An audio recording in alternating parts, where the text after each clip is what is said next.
Hello BookTube, I'm Jonathan, and in today's video I'm going to be talking about the third book in the Hyperion Cantos, Endymion. Now, as I mentioned in my earlier videos, I view this, instead of a 4-book series, it's 2 duologies, because Dan Simmons essentially wrote 2 stories that were just so long that they each needed to be broken up into 2 books. So we are continuing the series, but in a way, we're kind of starting a new one. This is kind of book 2A, in my opinion, with the Rise of Endymion being book 2B. Now, this is a spoiler-free review, so if you have already read it, let me know what you think in the comments. Stick around to see whether you agree or disagree with my opinions. And if you haven't read it, don't worry, I won't be giving away any of the plot details. I'm just going to go into the characters, the structure, the themes, and whether I recommend it, whether you've started the series or whether you've read the first 2 and you're wondering whether you should continue. So let's start with the premise of the book. Now, as the blurb tells us, we're 270 years in the future from the end of the fall of Hyperion. And we are introduced to a character that is a bit of a chosen one, a messianic type character called Aeneas. And the book is told from the perspective of Raul Endymion. It looks to me as if it reads Raul, but Dan Simmons goes to great lengths to let you know it's Raul as in Paul. So Raul, he is our main character, and he is tasked with protecting Aeneas. And as the story unfolds, we will learn why she is so important to the story. Now, something that was great about Hyperion was the world building. The way that Dan Simmons was able to describe Hyperion both visually and culturally was fascinating. I was really engrossed within that world. So if you're wondering, are you going to get more of that? Yes, and on more worlds. There's a lot of world hopping in this book because, without giving too much away, there is a form of a governing body, which is kind of a military/religion called the Pax, that's kind of founded on Roman Catholic beliefs in a way. And there is a character that we're introduced to, Father Captain de Sawyer, and he is tasked with chasing Aeneas. So, pretty simple setup. You have one guy chasing Aeneas, one person protecting Aeneas. Although it's not like Aeneas doesn't have any agency. I'll talk about her. She's a very strong character in her own right as well. So basically, it's kind of like a car chase, a spaceship chase through the galaxy, and we get to meet a number of new worlds. So we're not just on Hyperion, although Hyperion does take you to other places as well. But in Endymion, we're really hopping around, and I think this is a really good structure, a really fun plot, and it's a great way for us to explore worlds that are very different from each other, whether they're icy, whether they're covered in water. There's all different kinds of cultures and religions on all the worlds that we go to. So this is something new that's introduced in Endymion that I enjoyed a lot. Now, I want to talk a bit about some of the characters that we're introduced to. I don't want to give away too much. Some characters from Hyperion will return in some form or another, some not. This is a new story, but things are connected to the events of the past, and things that were left unanswered will maybe be clarified in Endymion and maybe be made even more confusing. You'll have to read to find out. But this is a mostly new story, and the main character is Raul. And he's kind of an everyman. I think bland is a little bit harsh, but he's definitely just a working guy, a tough guy, an honorable man, and I think while he himself is not the most interesting character in the book, I think it is interesting to view the world from his perspective, because the story here is so massive, and the world is so massive. The things that are going on are kind of mind-blowing. It's actually interesting to see how those things are processed by a relatively down-to-earth, normal human. So it took me a little bit to warm up to him, but I think you'll start to identify with Rawl, and you'll start to like Rawl as the story goes on. Now, probably the most important person in the story is Ania. Now, she is only 12 years old when we are introduced to her, but she has actually traveled through the time tombs. So she has kind of vague memories of the future. She can't see it clearly. She doesn't know exactly what's going to happen. It's like trying to describe the future for her is like trying to describe something that happened to myself maybe 15 years ago. It's like, I know the gist of it, I could give you the highlights, but you know, the details might be fuzzy, is how she tries to describe it. Now, there are some situations which some people have commented on as being a bit awkward between Rawl and Ania. And personally, I always thought that Rawl had good intentions, but the fact that they do know each other when she is older, but only she remembers it, is kind of a strange dynamic. You'll have to read and decide for yourself, but ultimately I was a fan of both of these characters. Ania is very charming, she's very witty, she's very clever, and yeah, is definitely going to play a big role in the Endymion and Rise of Endymion storylines. Now, if you might be able to see on the cover here, I might have been covering him up. Poor Abetic. Hold it up there for you. That's Abetic. He is a blue android. So, I talked a bit about cybrids in my earlier reviews. Cybrids are essentially human bodies with AI consciousness implanted into them, whereas androids are just robots. So they are machines. He does not have human flesh and blood.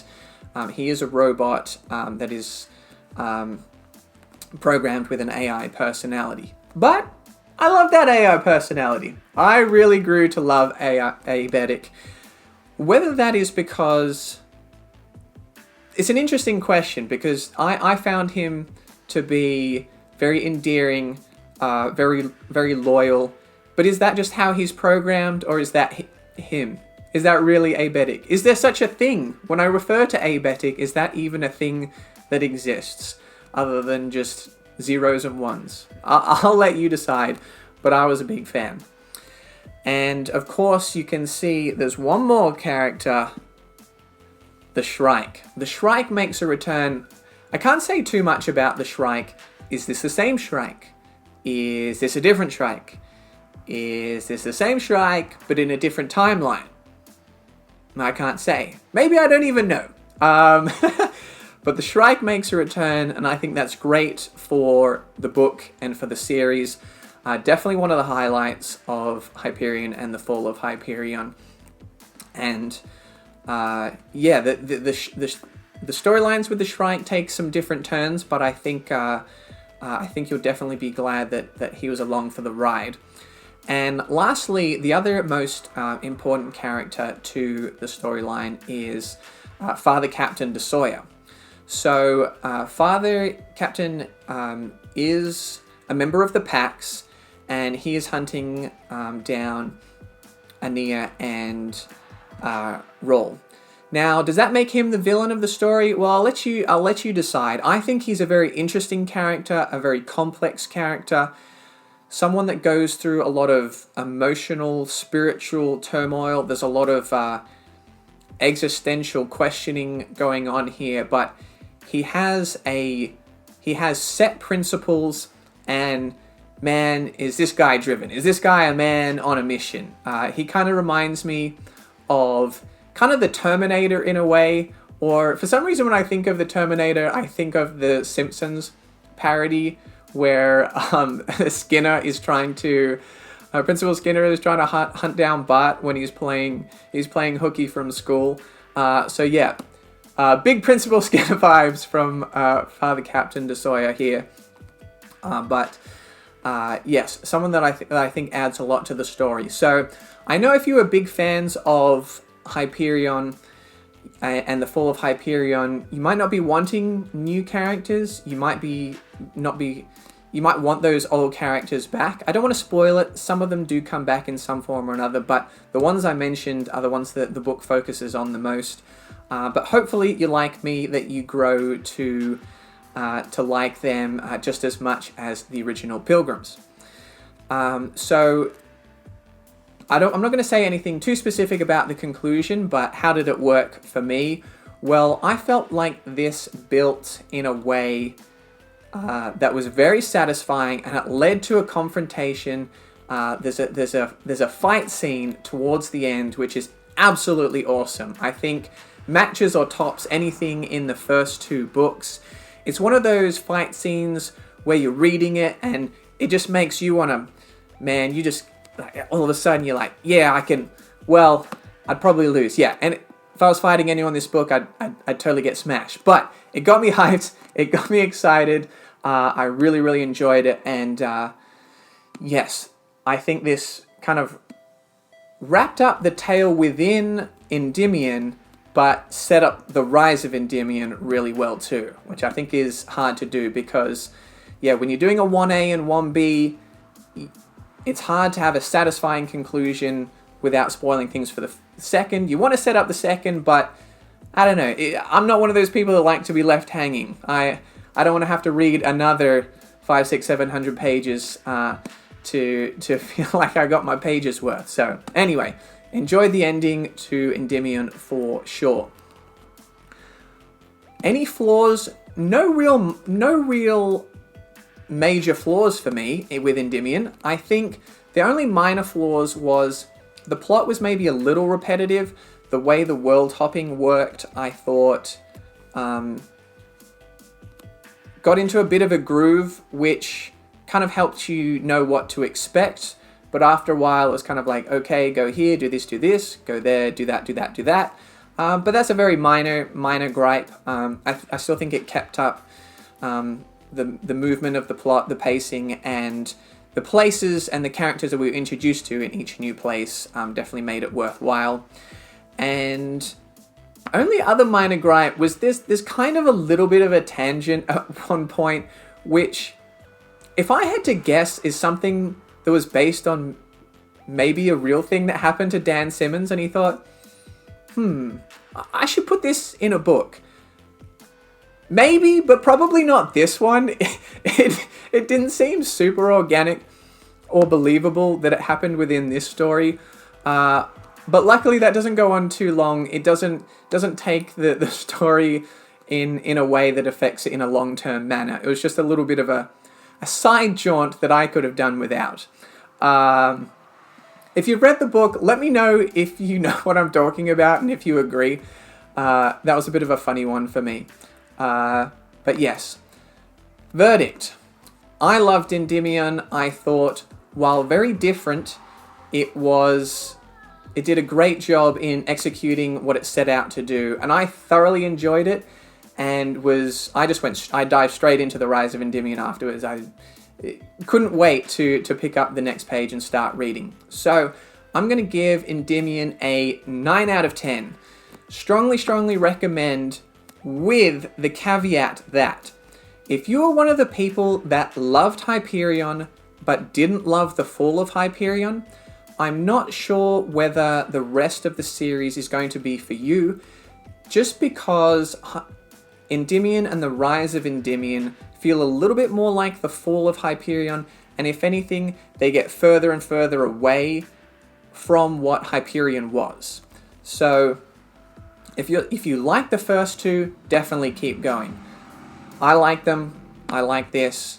You're definitely gonna like what they have to offer. But I'm just giving that caveat because it does get further away from the original Hyperion. The structure's gone, the characters are gone, the feel is a little bit different. But that's okay. I'm just here not to tell you what to like, just telling you what may or may not be for you, and then you can give it a go, and then let me know. So, that's my verdict on Endymion. Let me know in the comments whether you've read it or if you're planning to read it, and I'm looking forward to reviewing next The Rise of Endymion.